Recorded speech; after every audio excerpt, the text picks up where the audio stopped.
C'est de la même façon que ça se passe avec le spirituel. Amen. Quand le Seigneur sent que les ordres qu'il t'a donnés ne sont plus exécutés, il y a une rébellion en toi déjà.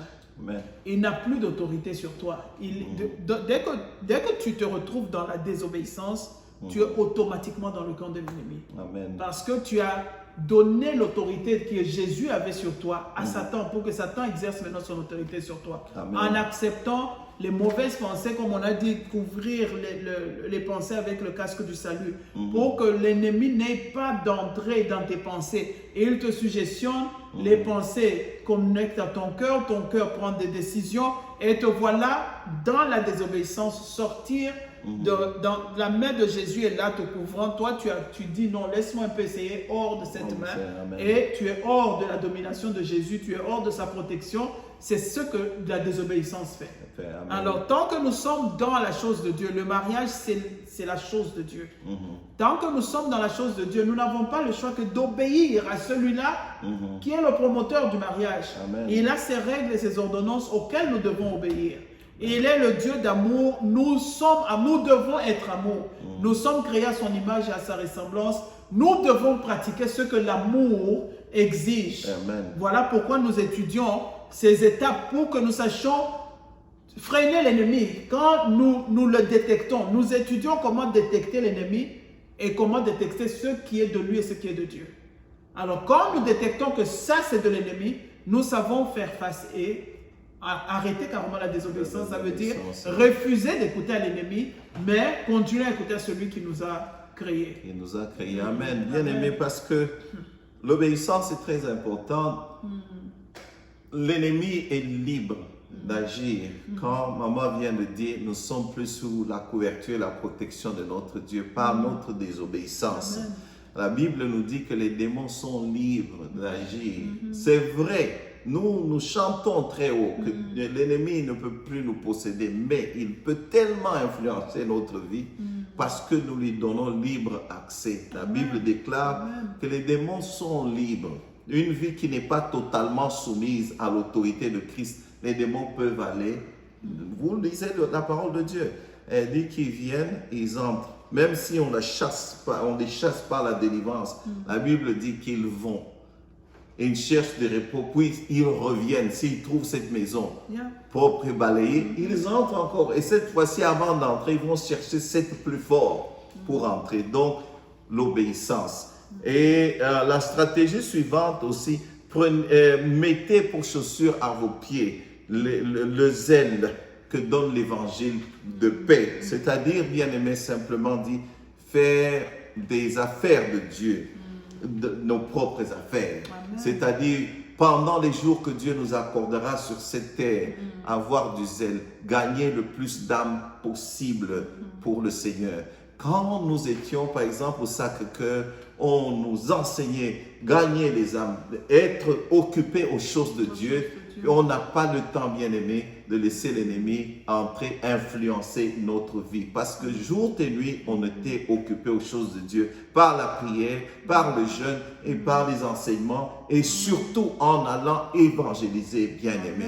Donc, faisons cela et nous serons à l'abri de l'ennemi dans notre vie. Amen, Oui, maman. amen.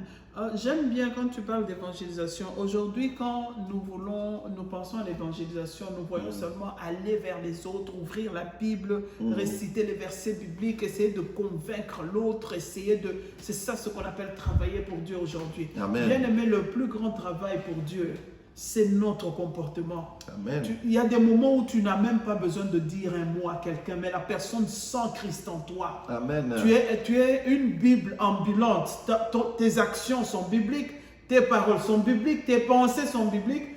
Ta façon de réagir même en public est biblique. J'ai vu des gens qui sont comment on les appelle, des diaconesses ou des diacres dans une grande église de la place, que tout le monde redoute parce que le pasteur est meilleur, merveilleux en prédication. Alors quand on sent comment ce pasteur-là prêche, on se dit non, ces gens doivent être vraiment... Écouter une parole comme ça toutes les semaines, tu dois être complètement transformé. Amen. Et tu arrives au magasin, tu trouves cette personne-là qui... comme le jour et la nuit. Amen. Tu ne reconnais pas cette personne-là. Quand elle est au magasin, elle dit des gros mots, elle répond comme elle veut. Mais dimanche, elle est diaconesse à l'église. Oh, la sainteté, ça descend ce jour-là. C'est dimanche qu'on est saint. Bien aimé, la meilleure évangélisation, c'est ton comportement. Ton comportement dans ton mariage éduque les autres. Amen. Tu es en train de propager un parfum autour de toi. Les gens te regardent, les gens voient comment tu vis, comment tu considères ta femme, comment tu considères ton mari, comment tu tiens tes enfants, ta relation avec les enfants, ta relation avec ton mari, avec ta femme, avec l'entourage, avec les membres de l'église. C'est un message que tu es en train de répandre autour de toi. Tu es en train de donner un message à l'humanité. Et ces gens-là vont mieux comprendre que quand tu viens avec la Bible dit le verset tel, c'est bien. On appuie ça avec la parole de Dieu parce que ça ne vient pas de nous. Amen. Mais aujourd'hui, notre zèle à nous, c'est essayer de convaincre quelqu'un de ce que la Bible dit que moi-même je ne fais pas. Amen. Amen.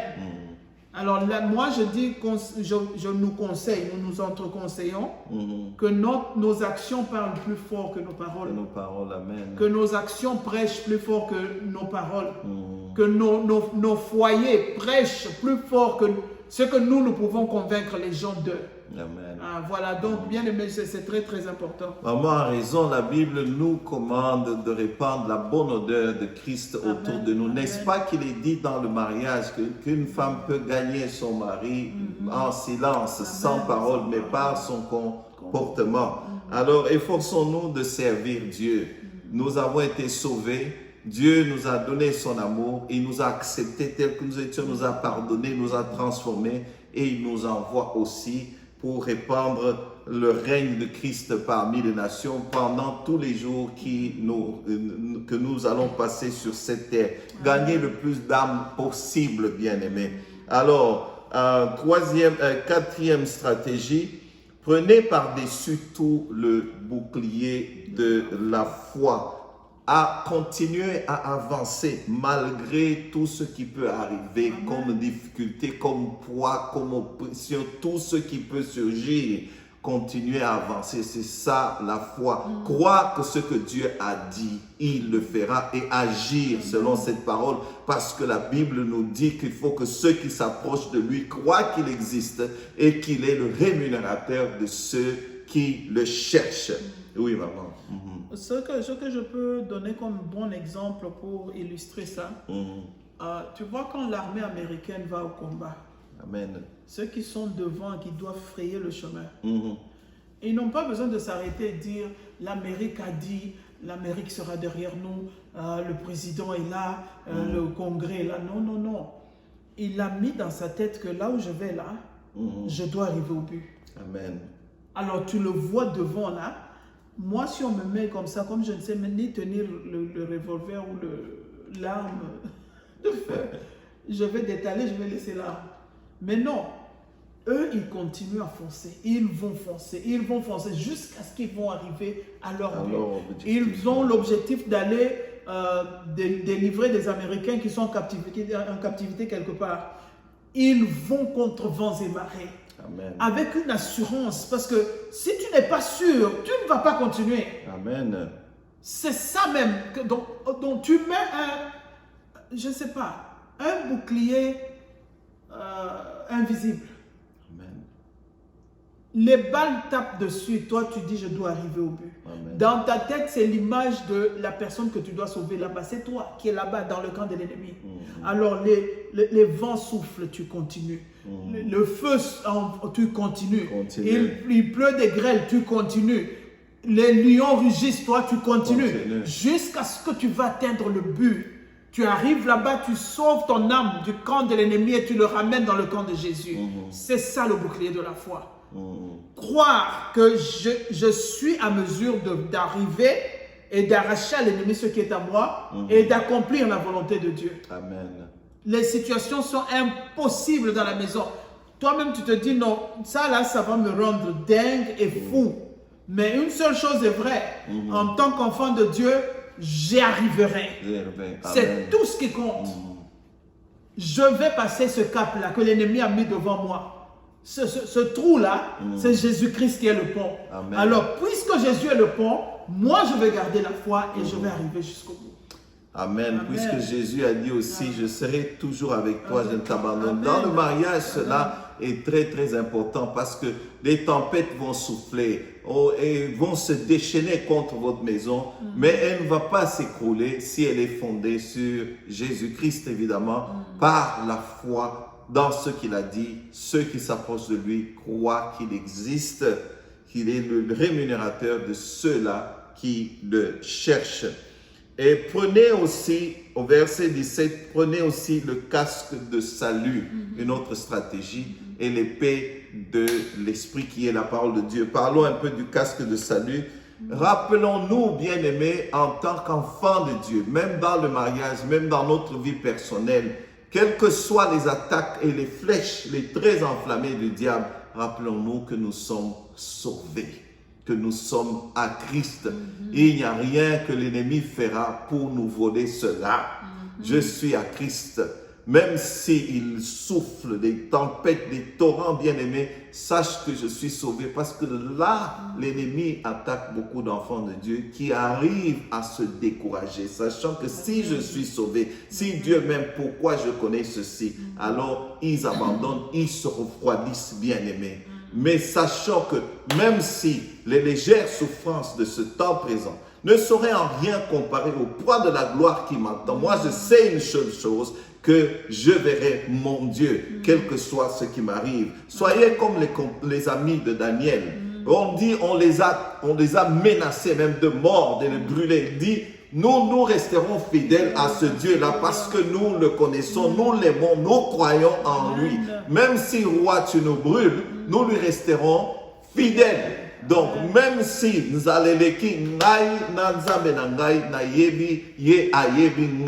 il me connaît, je suis sauvé. Voilà, c'est ça, vraiment avoir le casque de salut.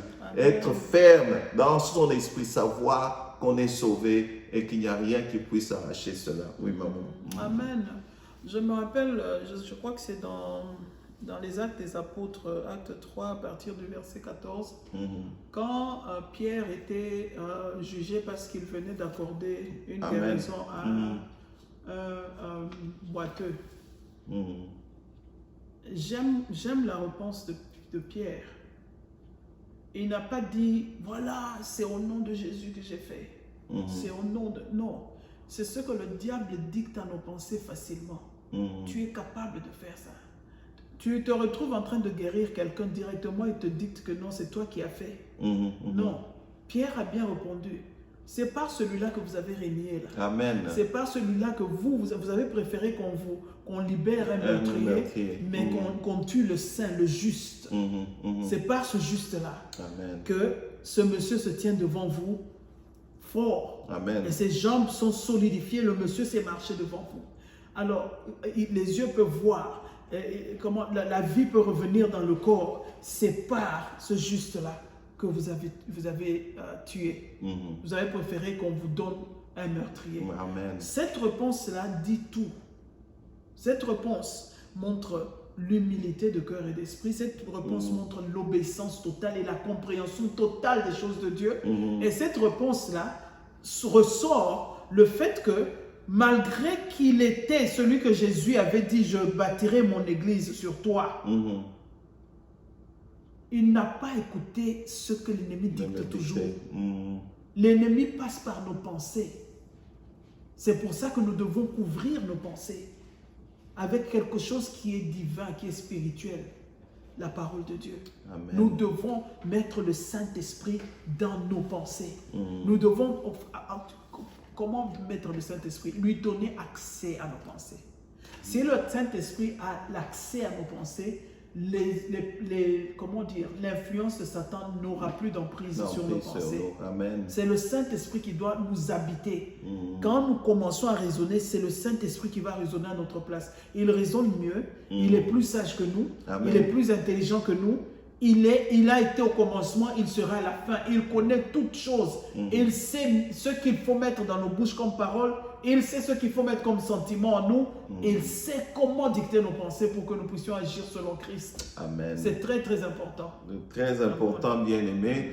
Et j'en viens à la fin ici, l'épée de l'esprit, qui est la parole de Dieu, affermir sa résistance par la parole de Dieu. Nous l'avons déjà dit. Jésus-Christ n'était pas en train de répondre dans le vide. Il répondait selon Deutéronome, la parole de Dieu que lui connaissait bien pour être vrai et qui s'appliquait à sa vie aussi. Il ne répondait pas seulement pour répondre à Satan. Il était en train de s'affermir lui-même, affermir sa résistance. C'est comme si l'ennemi t'attaque, tu te rappelles qui tu es dans le Seigneur. Vous voyez, bien-aimé, fais ceci. Non, il est écrit, je m'affermis moi-même. L'ennemi te dicte la désobéissance, te dit non, ce n'est pas ce que je suis. Moi, je suis le temple du Saint-Esprit. Tu te rappelles la parole de Dieu qui est en toi. Sans te couper, oui, ces techniques les plus grandes, c'est quoi? Il attend que Dieu déclare quelque chose sur toi. Amen. Et il vient vite te montrer le contraire. Le contraire. Amen. Quand Dieu a dit que tu seras un grand homme de Dieu, lui viendra te montrer toutes les pauvretés possibles du monde autour de toi pour te dire, parce qu'aujourd'hui, être homme de Dieu, c'est supposé être millionnaire. Il va te montrer pauvreté, manque, tout, pour que tu doutes un peu seulement. Parce que la désobéissance, oh, je ne vais pas faire, c'est encore obvious. Mais il va mettre un petit doute en toi. Dès que tu commences à poser, dire est-ce que réellement ce que Dieu avait dit c'est ça? Amen. That's it. Lui il t'a. Amen. Ça ce sont ses techniques. Dieu te dit je vais t'utiliser et puis voilà la mort qui se pointe à ta porte. Tu es sur le lit de l'hôpital ou bien un de la membre de la famille est là en train de s'en aller. Tu commences à demander mais Seigneur, hier tu m'as dit, mais ça là c'est quoi? C'est là que papa dit. Tu vois la mort là, toi tu confesses ce que Dieu a dit. C'est la parole de Dieu. Mon Dieu a dit, il parle dans sa Bible. Il m'a dit, toi pauvreté, mon Dieu m'a dit que je serai riche et non pauvre. Amen. Je prêterai mais je n'emprunterai pas. Amen. Je vivrai la joie dans ma maison. C'est la parole de Dieu. La parole de Dieu. Amen. Voici comment seront bénis ceux qui restent obéissants à Dieu. Amen. Voici comment seront bénis ceux qui respectent la loi de Dieu. Voici comment, c'est écrit dans la parole, bien-aimé. Lisons nos psaumes, lisons nos psaumes. Du début à la fin du livre de psaumes, Dieu a parlé au travers de David, au travers de tous ceux qui ont écrit ces cantiques-là pour nous dire qu'il est le même, il n'a pas changé. Il n'a pas changé. Amen. Et il te dit, je te bénirai, voilà la pauvreté, le blocage qui se pointe à ta porte. Tu commences à te rappeler, mon Dieu m'a dit que je serai béni. Mon Dieu m'a dit que moi, j'enfanterai. Mon Dieu m'a dit, moi je prêterai, je n'emprunterai pas. Amen. Quand les gens commencent à trop te prêter, tu commences à dire, Seigneur, toi tu m'as dit, moi je prêterai, je n'emprunterai pas. Amen. Tu confesses la parole de Dieu. D'où vient cette pauvreté? Toi tu as dit, je serai riche. Amen. D'où vient le fait que je sois le dernier? Toi tu m'as dit que je serai le premier. Amen. Alors, c'est la parole de Dieu qu'on doit mettre devant les attaques de l'ennemi. Les attaques de l'ennemi, bien aimé. Toi, tu m'as dit que je vivrai la joie dans ma maison. Comment est-ce que mon mari se comporte comme ça? Comment ma femme se comporte? Je confesse la parole de Dieu. Mon Dieu m'a dit, je te bénirai. Amen. Alors, ma bénédiction n'est jamais suivie d'un chagrin ni d'un regret. Je confesse la parole de Dieu. Amen. Amen. Bien-aimé, tu es dans le Seigneur, tu es même dans l'église en ce moment ici. Amen. Tu n'enfantes pas, mais continue à confesser ce que Dieu a dit. Ça s'accomplira, comme nous l'avions dit la fois passée. Yesu azali liloba bomoi. Si tu crois ce que Dieu a dit, bomoi paix et mon ami. Alors, continuons. C'est question de motivation parce que beaucoup nous disent que vraiment, pasteur, je sais qu'on doit mémoriser la parole de Dieu, mais c'est difficile de mémoriser seulement comme ça. Aujourd'hui, quand la Bible, le bandit qu'on mémorise, mais comme sana, la Bible va passage, c'est une question de motivation. Motivation, bien aimé. Motivation parce que si aujourd'hui je vous donne 5 000 $, prenons 10 000 $ pour que vous puissiez mémoriser 10 versets, vous allez le faire très vite. Mais, bien aimé, la désobéissance va vous faire manquer même plus que 10 000 $. alors mémorisons la parole de Dieu. Si vous ne savez pas résister à l'ennemi, vous désobéissez, vous allez manquer, vous allez perdre plus de 10 000 Et dollars. c'est très important ce que papa vient de dire, sans te couper la parole, je suis désolé. Amen. La parole de Dieu a même mis Cantique des Cantiques dans la Bible. C'est pour qu'on n'ait pas de raison. Oh non, moi je n'ai pas été élevé comme ça. Oh non, chez nous on ne fait pas ça. Cantique des Cantiques est là. Oh, moi je ne sais pas comment aimer. Moi je ne sais pas comment traiter l'autre. Le Cantique de Cantiques est là pour ça. Amen. C'est aussi l'obéissance à la parole de Dieu. Ce que le Cantique de Cantiques a dit. C'est très sérieux, bien aimé. Amen. Nous sommes dans le mariage, c'est pour refléter l'amour de Dieu. L'amour de Dieu entre hommes et femmes doit aussi se faire voir. Amen. On n'est pas deux ennemis dans la maison. Obéissons à la parole de Dieu. Cantique des cantiques, lisons Cantique des cantiques. Essayons de pratiquer Cantique des cantiques. C'est ça même notre romance, pour laisser les romantismes de ce monde. La Bible nous donne comment être romantique. Amen. Amen. Alors, je voulais terminer aujourd'hui parce que notre temps est là. Enfin, appuyons-nous sur la prière. Tout ce que nous venons de dire est bon. Ce sont des stratégies, mais appuyons-nous sur la prière. La Bible nous dit, prenez par-dessus tout, faites en tout temps, par l'Esprit, toutes sortes de prières. Veillez-y avec entière persévérance. Rappelons-nous que la victoire est possible dans la prière. Oui, maman. Et nous allons terminer par là pour aujourd'hui. La prière doit être dans tout ce que nous faisons. Et l'oxygène spirituel d'un chrétien. Mes enfants me demandent toujours combien de fois on doit prier par jour. Je leur dis, tu es en train de laver les assiettes. Tu invoques le sang de l'agneau, c'est une prière. Tu es en train de préparer, tu invoques le sang de Jésus. Tu es en train de parler au Père Céleste. Tu fais intervenir Dieu dans le peu que tu fais. Je suis en train de préparer pour le moment, sois avec moi. C'est tout ce que la prière là veut dire. Amen. Je suis dans les chagrins pour le moment, sois avec moi. Puisqu'il a promis que je serai avec toi jusqu'à la fin de ce temps-ci, alors crois. À chaque instant, puisqu'il est là, tu ne peux pas avoir un ami à qui tu ne parles pas. Puisque tu sais que Jésus est là, 2 minutes, si tu veux, tu lui adresses une parole. Amen. Merci Seigneur d'être avec moi en ce moment. Je suis en train de préparer. Laisse que ton sang soit mélangé à cette nourriture, que tous ceux qui mangeront trouvent la guérison. Que tu es en train de travailler pour la gloire de Dieu quand tu prépares pour ta famille. Tu es en train, bien aimé, je vais encore aller plus profondément. Quand tu es en train de faire l'amour là, tu dis un mot à Christ parce que c'est lui qui donne le vouloir et le faire.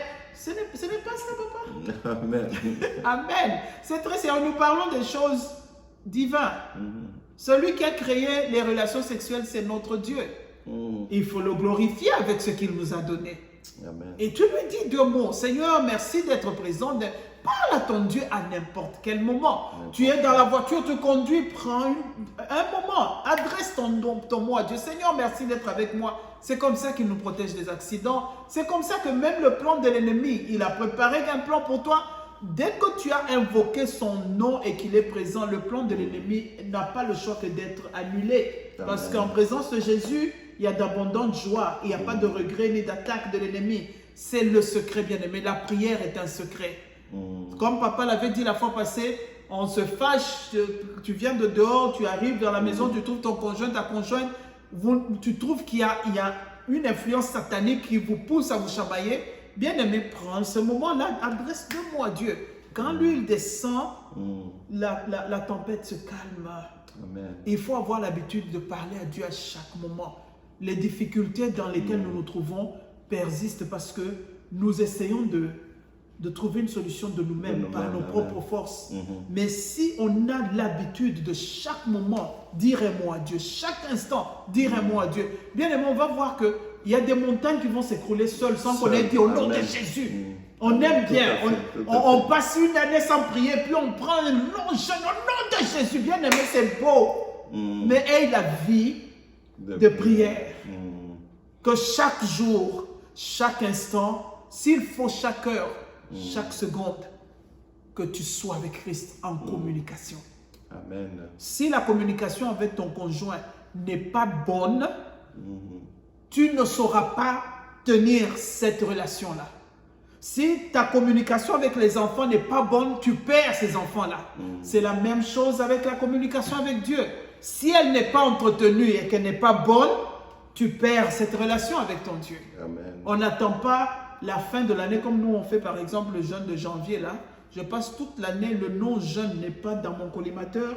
Le nom prière, c'est quand je dois dormir. Je dis, Seigneur Jésus, avec toute la fatigue de la journée, tu connais mon cœur, Seigneur, tu connais mon cœur, je suis fatigué, tu connais mon cœur. Ce n'est pas ça la communication. On doit parler, on doit interagir, on doit parler, on doit se communiquer, se dire les sentiments, les émotions. C'est à Dieu qu'on parle d'abord avant de parler à son conjoint. C'est ce que je peux C'est pour ajouter. ça que la Bible dit, faites en tout temps toutes sortes de prières. C'est-à-dire, si vous êtes fatigué de prier, louez même Dieu. Amen. Chantez les cantiques de Dieu, c'est une prière. Quand vous souffrez, pleurez devant votre Dieu. Et c'est ok de pleurer aussi devant Dieu. Dites, Seigneur, je n'ai plus de force. Toutes sortes de prières. Mais quoi que vous fassiez, priez. Jusqu'à ce que la prière deviendra un lifestyle, comme on dit en anglais, un mode de vie. Il y a un pasteur qui disait, les musulmans prient 5 fois par jour, les juifs 3 fois par jour, mais pourquoi pas les chrétiens? Prie le matin, prie à midi, prie le soir. Tu te réveilles la nuit, prie. Prie quand tu as envie, prie quand tu n'as pas envie. Prie toujours. Parfois, les prières les plus puissantes, c'est quand on n'a même pas envie de prier et qu'on adresse un mot à Dieu. Donc, c'est la prière qui va nous garder contre l'une des grandes stratégies pour garder l'ennemi loin de nous, c'est la prière. Quand nous sommes à genoux, l'ennemi n'a pas de choix. Jésus est là, bien-aimé. C'est pour ça que pour nous encourager, soyez aussi partie des groupes, nos églises, l'église locale. Nous prions ensemble. Seul cela est très très difficile.